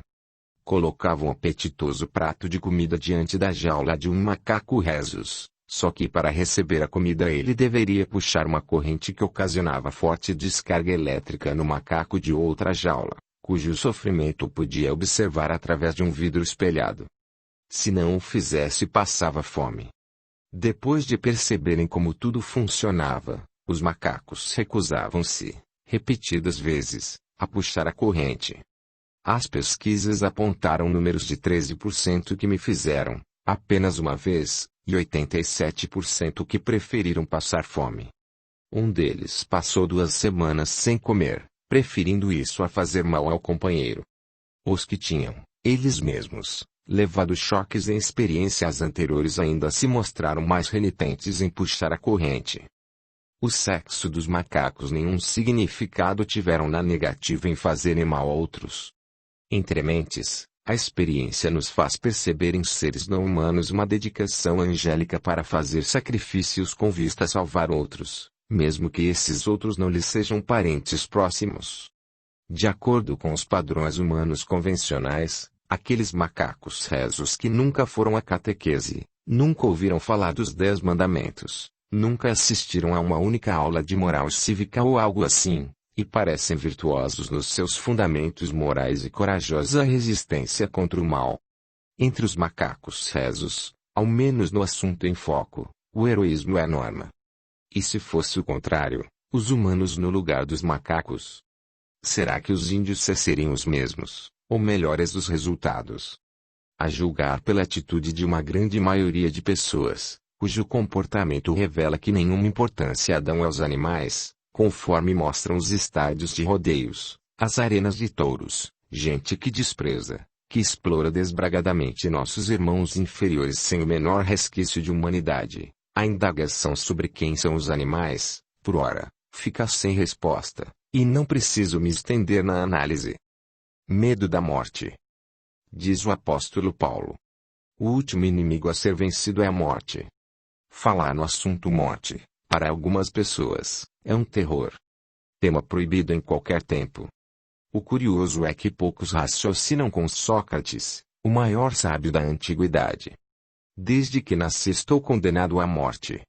Os povos orientais encaram o momento da partida da vida espiritual como algo comum, inclusive há um adágio popular que diz: quando você nasceu todos sorriam, só você chorava. Viva de tal modo que, quando morrer todos lamentem, só você sorria. É fato que a melhor maneira de perder o medo de morrer, é começar o exercício do desapego, da conscientização de que, da terra, nada a levaremos, apenas a bagagem moral, adquirida com o esforço e dedicação ao bem. Em síntese, somos simples mordomos das coisas que Deus nos concede por algum tempo durante nossa estadia na vida terrena. Mas, lamentavelmente, há muitos que apenas deixam porque não podem levar os bens, as pessoas ou coisas e candidatam-se a dores superlativas depois da morte. No Ocidente é costume dar um caráter fúnebre à morte. Algo que beira as raias do sobrenatural e, também por isso é que não se gosta de abordar tal assunto. Todavia, queiramos ou não todos enfrentaremos tal momento. Uns mais cedo outros mais tarde, só que ninguém escapará desta realidade.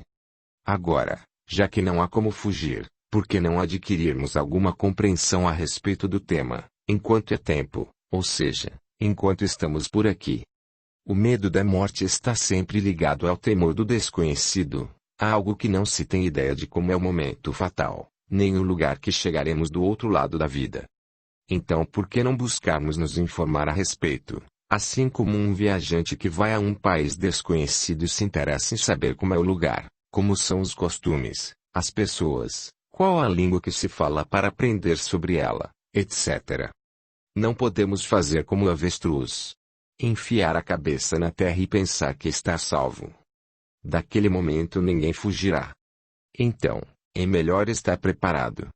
Pouco importa se somos jovens ou velhos. Quantos jogadores de futebol, atletas, jovens na flor da idade, que sequer desconfiavam que tivessem ou queriam ter alguma doença inesperada e fatal, não têm morrido pelos estádios do mundo. E, principalmente aqueles de grandes clubes, dispunham de toda a medicina possível e imaginável. Entretanto, ninguém sabe a hora, nem os jovens nem os velhos, portanto, é rematada tolice não pensar em algo que todos defrontaremos. O melhor é estar preparado, para não sofrer tanto.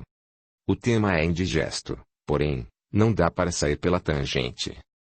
Foi perguntado a Francisco, o santo de Assis, se morresse à tardinha, como é que se comportaria? Ele respondeu: continuaria capinando meu jardim. Então, mensagem subliminar. Este artigo é oferecido a você, meu amigo, que me escreveu dizendo se sentir um poço de negativismo, que não gosta de si próprio, não pode se olhar no espelho, e acha que não há solução para isso tudo. Nos caminhos do cotidiano o que mais tenho observado, são pessoas com predisposições autodestrutivas, com pessimismo desenfreado. As criaturas atormentadas vivem numa espécie de vai e vem de uma clínica médica a outra e, tudo porque, no íntimo de cada uma, o que mais se encontram são pensamentos negativos. Todas estão picadas pelo espinho da insatisfação. O desamor é algo que salta aos olhos. Numa espécie de autocrítica inversa é fato que, muitas treinam suas mentes para menosprezá-las e serem resistentes a mudanças. Muitos chegam ao cúmulo de esbofetear seus próprios rostos. Na base do pensamento negativo raciocinam assim: como você pode se aprovar quando é tão sem graça, tão feio? É tolice pensar que isso vai adiantar, ou ainda, você não presta. A simples ideia de fazer esforço para mudar desperta pensamentos negativos, como: que coisa boba! Não me parece verdade. É mentira. Como posso me aprovar quando faço isso ou aquilo? Na verdade, são apenas pensamentos de resistência. Eles não têm poder sobre ninguém, a não ser que se escolha acreditar neles. Todavia, quando você se menospreza, quando se dá uma surra a quem acha que está maltratando, esqueça os pensamentos negativos que você enumerou. Mas, tudo começa com uma reforma espiritual, íntima, e esta é uma tarefa árdua que exige forças que a maioria das pessoas não sabe nem onde buscar. Entre mentes, posso lhe afirmar, por experiência própria, os pensamentos não têm poder sobre nós a não ser que nos entreguemos a eles. A verdade é que, pensamentos são somente palavras enfileiradas. Prefira pensamentos que o nutram e o apoiem. Parte da autoaceitação é se desprender das opiniões dos outros. Prefira pensamentos que o façam feliz. Faça coisas que o deixem feliz. Esteja com as pessoas que o façam se sentir bem. Coma coisas que façam seu corpo se sentir melhor ainda. Lembre-se. A vida em si é um desafio constante. A lei maior está contida na mensagem do Mestre dos Mestres amar a Deus acima de todas as coisas e ao próximo como a si mesmo. Entretanto, como pode alguém amar a Deus ou ao próximo quando não ama nem a si próprio? Veja que, no amor, fonte inesgotável para todas as necessidades, a criatura se dessedenta, se reabastece de esperança e alegria, a fim de continuar a áspera caminhada de aperfeiçoamento moral, motivo pelo qual está na terra, enfrentando vicissitudes e confrontos, interiormente em paz. No amar a Deus, ao próximo, porém, de forma igual àquele que se devota a si mesmo, encontramos o convite sem disfarces para o auto-amor como formulação terapêutica para a felicidade. Através desse valioso recurso que se reveste de autoestima e autovalorização, sem as nefastas expressões do egoísmo, da vaidade, da presunção, está embutido o convite ao melhoramento interior, ao enriquecimento espiritual, à luta contra as paixões inferiores, de forma que se torne sempre mais bem equipado de tesouros morais para a superação dos conflitos e das perturbações inerentes aos condicionamentos perversos. Envolvido pelo sentimento de amor a si mesmo, o indivíduo encontra-se investido de meios que o levam a amar ao seu próximo, sendo menos exigente para com suas deficiências por identificá-las em si mesmo, sabendo o quanto é difícil essa batalha sem tréguas, assim compreendendo-lhe as torpezas e auxiliando-o a tornar-se mais fraterno e gentil. Graças a esse labor, passa a amar a Deus, nele próprio e no seu irmão de jornada. Então, ponto crucial é aprender o auto-amor e, o primeiro passo é a autoaceitação que se inicia quando se faz um balanço da própria vida. Quem somos, o que temos ou tivemos e não agradecemos. Há muita coisa positiva em nossa intimidade e não enxergamos. As potencialidades que dispomos e não aproveitamos. Perceba que, mantendo esse modus operandi atual, você faz sofrer quem lhe ama e, sofrer é muito diferente de fazer sofrer. Mude. Ocupe seu tempo em favor bem comum. Quando conhecemos a dor do próximo, nossa dor ou aquilo que consideramos como tal, perde a importância e podemos avaliar que somos felizes e não sabemos. Assim você começa no campo espiritual e esse início também pode ser através da meditação, da prece. Comece a praticar o perdão e o hábito de dar amor incondicional. Quero que você saiba que existem muitos caminhos que pode explorar. Se um não funcionar, escolha o outro. É importante frisar que, nenhum método, grupo ou pessoa tem todas as respostas para todos, mas você pode encontrar o ideal. Lembre-se. Quem busca acha. O que você tem que se conscientizar é que não se pode manter pensamentos negativos, nem se fechar numa concha que poderá ser o esquife para seu sepultamento. Muita paz para você, meu amigo. Milagre do amor. Conta-se que, no episódio do apedrejamento da mulher que fora apanhada em adultério, Jesus, após proferir a fatídica sentença: aquele que estiver sem pecado atire a primeira pedra, abaixou-se e, de forma incisiva, numa referência aos pretensos julgadores da pobre criatura, começou a escrever na terra: adúltero, ladrão, infiel, prostituto, mentiroso, déspota, hipócrita, sexólatra, e, um a um cada qual foi se afastando. E Jesus perguntou: Mulher, onde estão teus acusadores? Pois eu também não te condeno, vai e não tornes a pecar para que não te aconteça coisa pior. No dia seguinte, Jesus estava em casa de Simão Pedro quando foi procurado por aquela infeliz mulher que lhe disse: Senhor, eu sempre fui uma esposa fiel, cuidar do lar era para mim uma missão.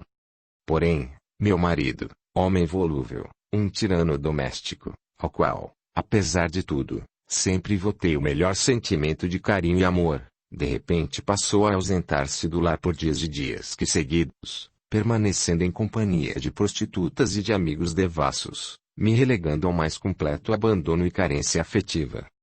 Eu sempre quis ser mãe, todavia nunca consegui realizar esse sonho. Para complicar, meu companheiro passou a trazer à nossa casa seu parceiro de dissipações que, face à indiferença de meu marido com relação a mim, passou a me assediar. Utilizava todas as armas da sedução, usava ardis que me confundiam tremendamente. Entretanto, na situação que me encontrava, em face de tamanho envolvimento, não resisti e cedi à fascinação do sujeito. Todavia, quando estava com o conquistador, era para meu marido que meu pensamento viajava. Naqueles momentos eu enxergava seu rosto através do sedutor que ali estava. Mas, Senhor, quando era tocada pelo homem imaginava-me com meu esposo que não queria saber de mim. Agora que ele me expulsou de casa, o que faço? Como vou realizar o sonho de ser mãe, de ter um lar cheio de crianças para cuidar? Jesus pôs-lhe a mão no ombro e lhe disse: Mulher, há muitas crianças, jovens sem mães perambulando por aí. Torne-se mãe dos filhos de outras mães e eles serão seus filhos pelo coração. Isto é possível, confie no milagre do amor. A sofrida criatura afastou-se partindo em direção a uma nova vida em outra localidade próxima ao lago de Tiberíades. Com a ajuda de parentes passou a morar em um refúgio onde começou a abrigar crianças, adolescentes sem mães, alguns que vinham de longe, na busca não se sabe de quê, ficavam e permaneciam a morar nas ruas. Muitos, depois de atendidos, orientados, retornavam às suas famílias, outros acabavam adotando aquela mulher como verdadeiro anjo tutelar em suas vidas.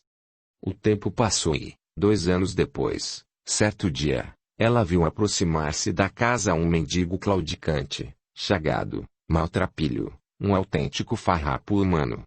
Foi atendê-lo e sentiu um forte abalo.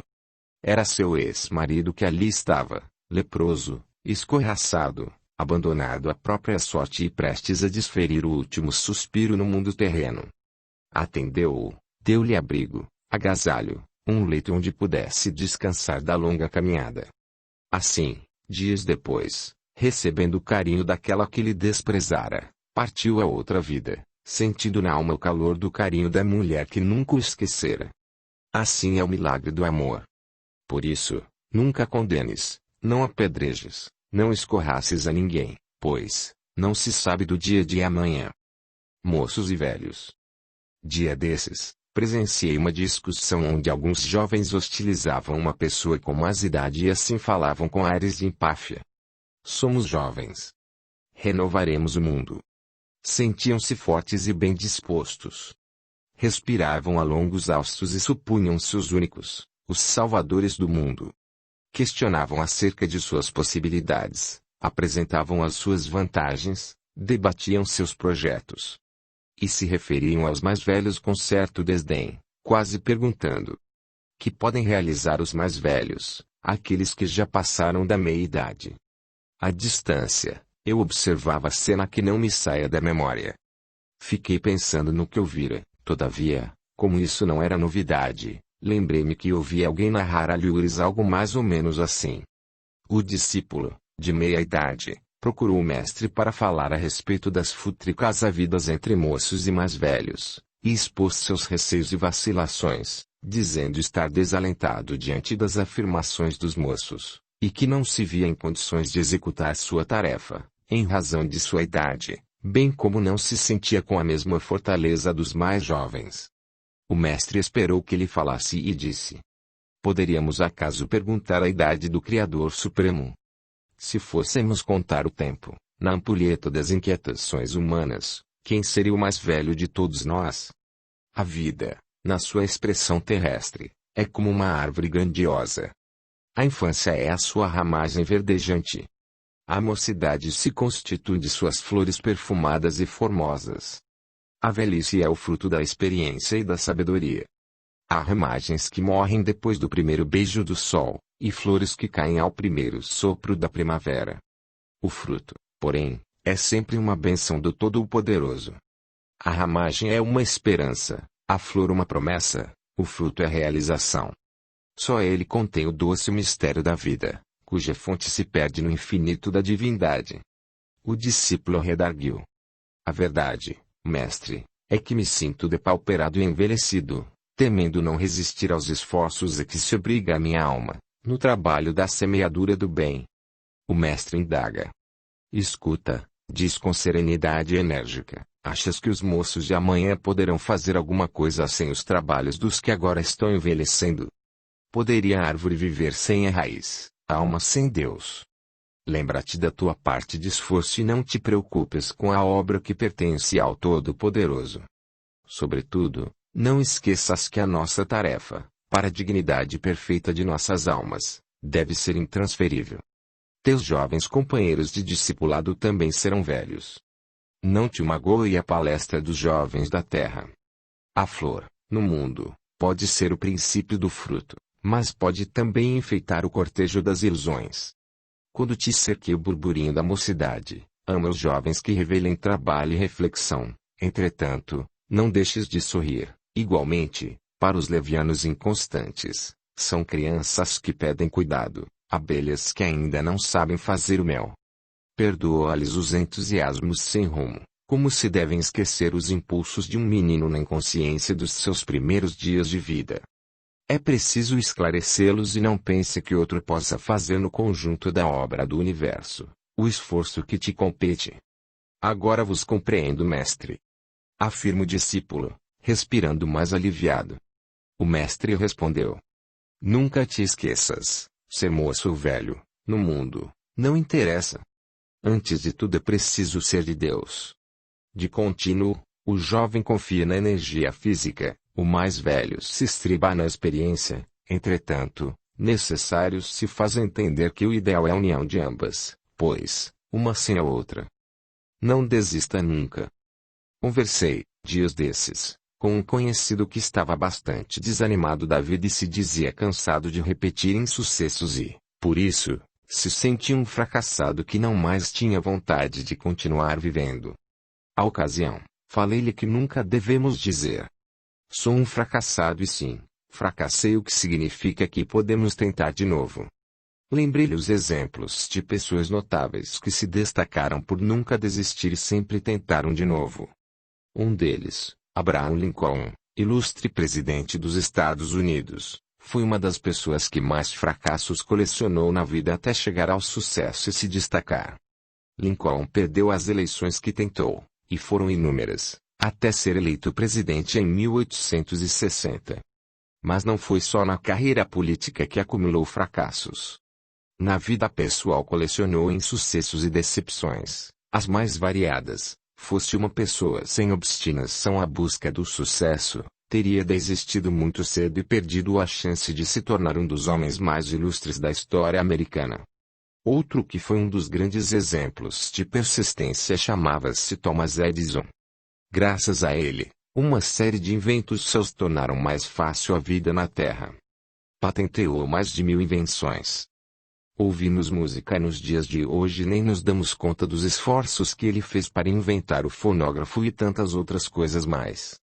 Conta-se que, quando Edison trabalhava na invenção da lâmpada elétrica e havia tentado mais de 700 experiências sem sucesso, seu auxiliar lhe afirma que deveriam abandonar tais experimentos porque já haviam errado em tantos e, Thomas lhe diz que deveriam continuar tentando pois já sabiam 700 modos que não deram certo. Continuou e na próxima experiência conseguiu ter sucesso e hoje desfrutamos da lâmpada que nos traz conforto. Thomas Alva Edison ficou famoso também por suas citações filosóficas, embasadas em sua experiência de vida, eis algumas. Há tempo para tudo. O caminho mais certeiro para o sucesso é sempre tentar apenas uma vez mais. Muitos dos fracassos da vida ocorrem com as pessoas que não reconheceram o quão próximas elas estavam do sucesso quando desistiram. Eu não falhei, encontrei 10.000 soluções que não davam certo. Nunca fiz nada dar certo por acidente, nem nenhuma das minhas invenções surgiram por acidente, elas vieram do meu trabalho. Nossa maior fraqueza é a desistência. Por estas razões, eu disse ao meu conhecido: não desista nunca. Desistir agora significa abandonar a si próprio.